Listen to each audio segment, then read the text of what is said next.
If you know your tube history, you've probably heard of a man known as Bumper Harris. So in 1911, the first escalators were installed on the Underground here at Earl's Court.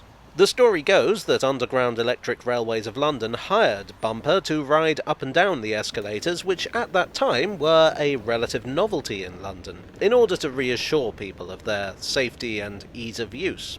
Harris only had one leg, the theory being that if he could do it, it must be safe. However, the tale continues, he had the opposite effect on some passengers who wondered how he had come to lose his leg in the first place. It's a very well-known story, yet despite this many details remain obscure. In fact, for a long time the London Transport Museum considered the tale to be an urban legend. This despite several people claiming to be descended from Mr. Harris. It was only fairly recently that the museum discovered a photo in their collection, from 1935, depicting Mr. Harris. So he existed, all right, but who was he?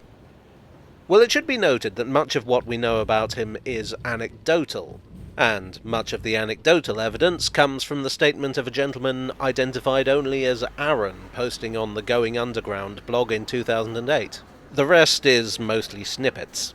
The only photo I'm aware of is the museum's one. As you might imagine, this leaves huge gaps, and there is almost no concrete evidence to back any of it up. At least, nothing in any of the sources I've found.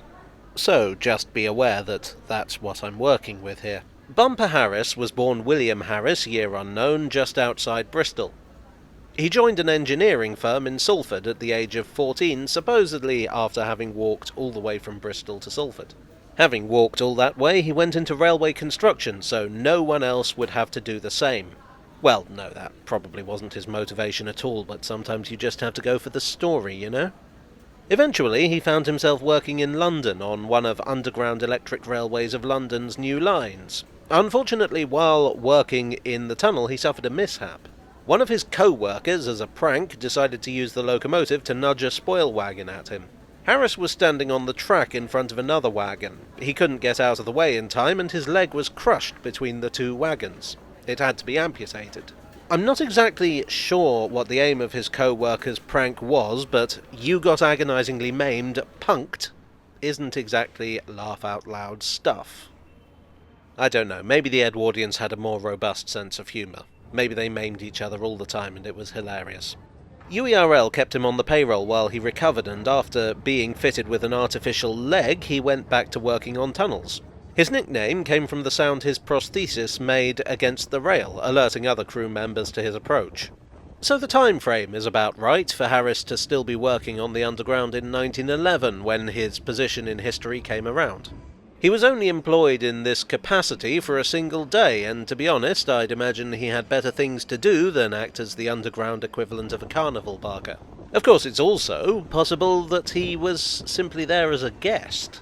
The aforementioned photograph of him depicts him as a guest at a London transport event in 1935. Perhaps in 1911 he was simply riding the escalator because he was one of the engineers who'd worked on it. The escalators were just one of a number of works needed at Earl's Court. The overall aim was to join the District Railway and Piccadilly Tube lines together to form a single interchange. While digging, a medieval oak tree was found, surprisingly well preserved. The UERL lads dug this up and had 6 silver-topped walking sticks made from it, one of which was presented to Harris. Tunnels were evidently his forte, and he later worked on the Severn Tunnel and on drainage at Standish Hospital. We can surmise that he was good at his job.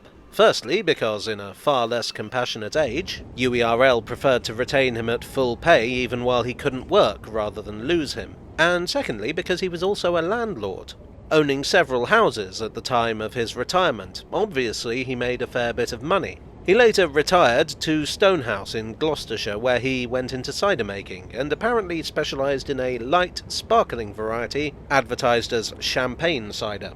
So ends the tale of William Bumper Harris, respected engineer, cider maker, family man, now only remembered by posterity for one day in 1911 when he rode an escalator.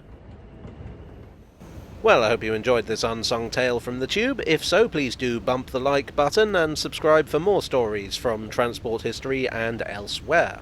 I'd like to thank my donors on Ko-fi and Patreon. You are the runaway spoil wagon to my misjudged prank. And I'll see you all again very soon for another tale from the tube.